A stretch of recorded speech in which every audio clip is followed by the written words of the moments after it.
हरे कृष्णा, राधे राधे।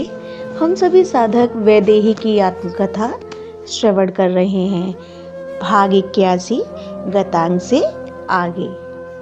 मैं वैदेही, धन्य धन्य ऋषि शरभंग, मैं तो यही कहूँगी, आहा क्या मृत्यु है। सच मृत्यु भी धन्य हो गई, पर मृत्यु कहाँ, यह तो अमृत पा लिया था ऋषि शरभंग ने। हम तीनों, श्री राम, लक्ष्मण, भैया और मैं, हम चल रहे थे। घनघोर वन प्रदेश हमें मिलते जा रहे थे। मेरे श्री राम सावधान थे, वो लक्ष्मण को भी सावधान रहने को कहते। दूर तक चलने के बाद एक सरोवर आया था। हाँ, ये स्थान सुंदर है लक्ष्मण, जानते हो यहाँ के जीव जंतु सब कितने आनंद से विचर रहे हैं, क्योंकि ये निर्भय हैं। ये कहते हुए उस सरोवर में मेरे श्री राम ने अपने हस्त और चरण पखारे। वैदेही, तुम भी हाथ पांव धो लो, बड़े प्रेम से कहा मुझे। ये दक्षिण प्रदेश कुछ उष्ण है, इसलिए शीतल जल से अपने मुखारविंद को भी धो लिया था।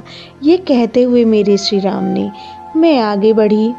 जल से आचमन किया ही था कि आकाश से कोई अत्यंत सुंदर शुभ्र हाथी, जिसमें विराजे थे देवराज इंद्र, मेरे श्री राम चकित होकर देख रहे थे आकाश की ओर। जाओ जाओ देवराज, मैं अभी नहीं जाऊंगा, कैसी बातें करते हो। मेरे द्वार पर सीताराम आ रहे हैं और मैं तुम्हारे साथ ब्रह्मलोक जाऊं। कह दो पूज्य ब्रह्मा जी को, बस मैं उन्हें देख लूं।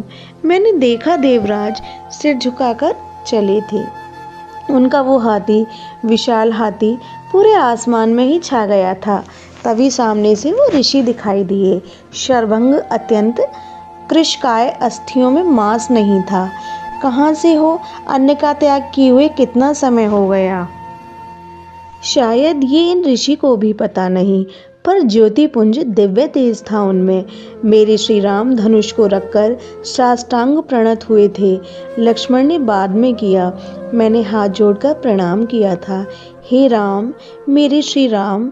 फिर मेरी ओर देखते हुए बोले सीताराम। हाँ, ये मेरा श्री राम कुछ अधूरा था, बिना इस सीता नाम के। मुझे प्रणाम किया, मैंने सिर झुका लिया था। ऋषि अद्भुत थे। फिर अपनी कुटिया में ले गए। पास में ही थी कुटिया, पर स्वयं तपश्चर्या में रहने के कारण फलाहार भी त्याग दिया था ऋषि शरभंग ने। इसके ही कारण वहाँ फल के वृक्ष भी नहीं थे, पर जल से अर्घ दिया अतिथि के रूप में हमें। हे सीताराम के देवराज इंद्र थे, जो मुझे लेने आए थे ब्रह्मलोक के लिए। ब्रह्मा जी ने भेजा था इन्हें, पर मैंने भी कह दिया। स्वयं सीताराम मेरे द्वार पे होके गुजरे और अभी ही गुजर रहे हैं, फिर मैं कैसे जा सकता हूँ। आप जाएं, मैं बस इष्ट के दर्शन करके आ जाऊँगा। हे राम, आप देख ही रहे हो मेरा शरीर कितना जर्जर हो रहा है। समय भी हो गया है इस देह का, इसलिए मैं आज जल हाथ में लेकर अपना संपूर्ण जप तप साधना व्रत आपके चरणों में समर्पित करता हूँ। आप इन्हें स्वीकार करें। ये कहते हुए ऋषि शरभंग ने हाथ में लिया जल और मेरे श्री राम के चरणों में डाल दिया। हे राम, फिर ऊंची सांस लेते हुए ऋषि ने कहा, मेरा देह से कोई मोह नहीं है, वैसे भी देह से मोह मुझे कभी था भी नहीं। हे राम, अब मैं अपना देह त्यागना चाहता हूँ। आपको ये अच्छा नहीं लगेगा, पर हे राम, आपकी प्रेमपूर्ण दृष्टि के सामने आपको देखते हुए ये ऋषि अपने प्राणों को त्यागेगा।